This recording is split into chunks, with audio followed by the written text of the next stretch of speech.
Hello my dear sewing friends. Alright, fabric scraps. We all have them, but the question remains what to do with them. So in this video, I really want to share with you 7 practical ways how you can use up your fabric scraps, make the most out of the fabric that you once bought, and majority of these are for garment construction, so for sewing clothes. So if you've been looking for ideas for that versus, let's say, using your fabric scraps for a little project, then I think that you will really enjoy this video. And I've also prepared a lot of real life examples for you guys, so that way it will help you reimagine those fabric scraps.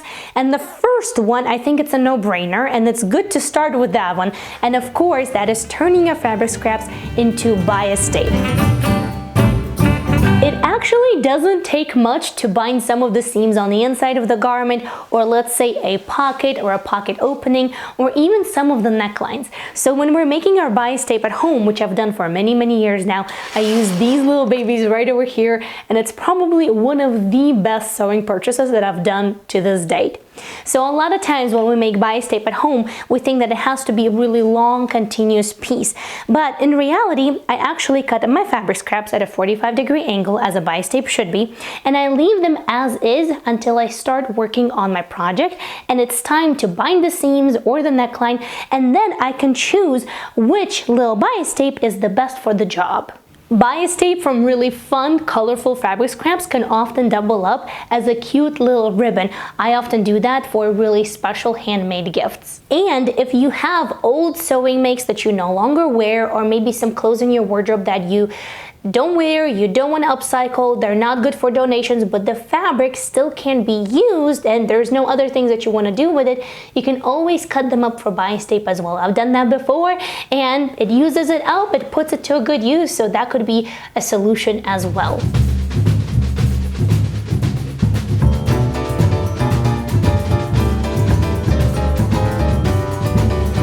For this next one, pockets, facings, and interlinings are another really great way how you can put your fabric scraps to use. Now here are some shorts that I made for my husband. Here is the pocket, and I was running really low on fabric, so the pocket was actually made from 2 fabric scrap pieces. You can see white on this side and a striped one on this one. Now you can also see that all of the pocket bags on these dresses are made from fabric scraps as well. And I gotta say, I really enjoy using fabric scraps for this sort of like the inside job when we're sewing clothes or garments, because most of the time when we're sewing for, you know, the bottom part of our body, like skirts, shorts, pants, things like that, we need something a little bit lighter for the pocket bags anyway. So this is the perfect opportunity to have this really nice variety to choose from and to dig through your fabric scrap bin. Now this next one, it's not going to significantly reduce the amount of fabric scraps that you have, but regardless of that, it's still a useful idea, and I think that you can really play around with that. So what I do here is I usually choose fabric scraps that are fun, bright, soft, and usually something that doesn't fray. So this is perfect for little offcuts of knit fabrics. However, you can also use little bias cut pieces of wovens as well. So what I do here is I cut them into little strips, then I fold them in half, and then I use them as little labels or tabs to sew into back necklines or back waistbands of pants or shorts or things like that. I gotta say, I do love to order little clothing labels online with personalized message or a name or things like that. I do. Sometimes though, you just need something very small, very little, and this works out really well.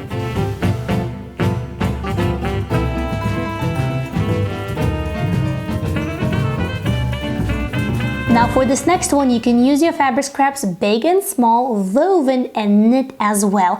And unfortunately, I haven't really seen too many people do that nowadays, but I assure you, you can create some beautiful modern garments by making your own applique. Let me share with you some really simple example, but I think you're gonna love it. So this is some fabric leftover from last week's project. This is rayon knit, and I had just enough to cut out 2 little sleeves and to play with the rest of what I had left over.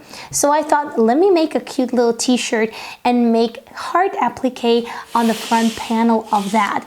So here you can really play around with different techniques. You can use interfacing, you can do reverse applique, so many ways to do that. So you'll definitely need to do a little bit of research on your own. I like to use interfacing and then stitch my applique on top of the t-shirting panel. When you're using knits, they don't fray, so that's an extra little advantage. Here's an extra tip. Sometimes it might be a little bit difficult to stitch really close to the edges. So once you have stitched and you feel that you should have done a little bit closer, you can simply go ahead and neatly cut away. Just make sure that you don't cut through the actual fabric of the project. And that's it. You have created a beautiful little or big t-shirt for yourself, for your loved ones. I think this could be really fun. Imagine if you combine 2 or 3 different fabrics. Imagine if you layer them up, or maybe even add some vinyl sayings or phrases on top of that. I think possibilities are endless, and I'm definitely going to be exploring this in the near future.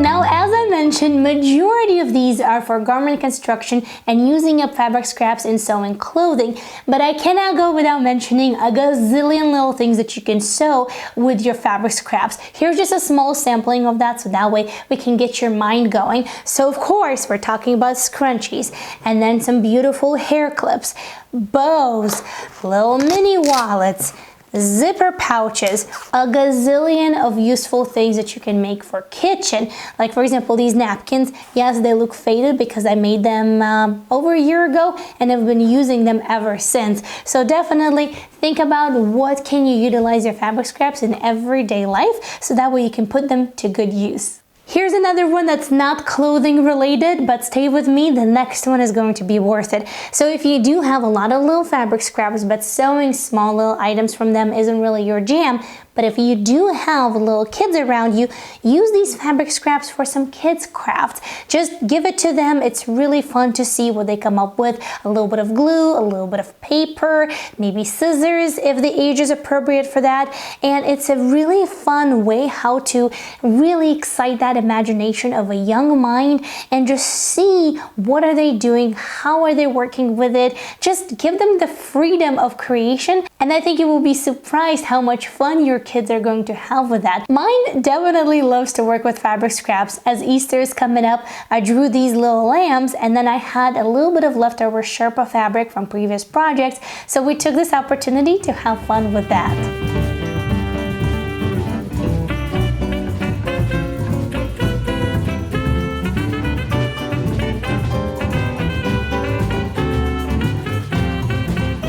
Now I saved my favorite way of using fabric scraps for the last bit, and that is to actually use fabric scraps in order to create clothing itself. So for example, this blouse or t-shirt, however you want to call it, was created entirely from fabric scraps, and I think it really makes a beautiful, unique, and one-of-a-kind garment that is truly you. Now I know a lot of times people do shy away from using fabric scraps in garment construction, but I think once you do, you can really come up with the ideas that otherwise wouldn't really take place in your sewing room, or sometimes you might create color combinations that otherwise you wouldn't really think of, but bam, you have fabric scraps, you put them together and you think, why not? What do I have to lose? These are fabric scraps, right? So might as well have fun and play around with them. So with these two examples, I truly want to encourage you to give yourself that creative freedom. Take a look at this video right over here. You will see how I made this blouse, all of the cutting apart and the insertion of these little details you will see right over there. Now here's an extra tip for the fabric scraps that you know that you're now going to be using. If you have some, take a look